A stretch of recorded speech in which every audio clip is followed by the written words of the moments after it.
അപ്പോൾ ഒരാളൊരു വിഷയം വന്ന് പറയുമ്പോൾ തീർച്ചയായിട്ടും എനിക്കത് ഫീൽ ചെയ്യും. അത് അവൻ ശരിക്കും ബുദ്ധിമുട്ടിയിട്ടാണല്ലോ, കാരണം ബുദ്ധിമുട്ടുകൊണ്ടാണല്ലോ എല്ലാവരും ചോദിക്കുക.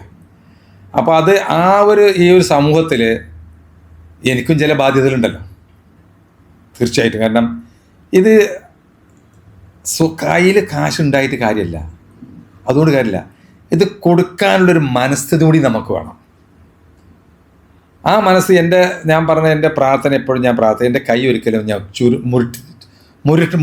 മരക്കാള മുഷ്ടി കൊണ്ട് ചുരുട്ടി പിടിക്കരുതെന്ന് ഞാൻ എപ്പോഴും ആഗ്രഹിക്കാറുണ്ട്. ഫുള്ളായിട്ട് തുറന്നു വിടരുതെന്ന് പറഞ്ഞിട്ടുണ്ട്.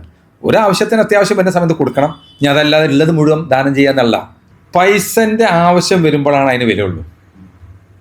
അപ്പോൾ നമ്മുടെ അടുത്ത് എത്ര ഉണ്ടായിട്ട് അതിനൊരു വില വേണമെങ്കിൽ തോന്നണം, അതിനൊരു ആവശ്യം വരുമ്പോഴാണ് അതിന് വില. അല്ലെങ്കിൽ ഇത് ഒരു കടലസിൻ്റെ വിലയല്ലേ ഉള്ളൂ.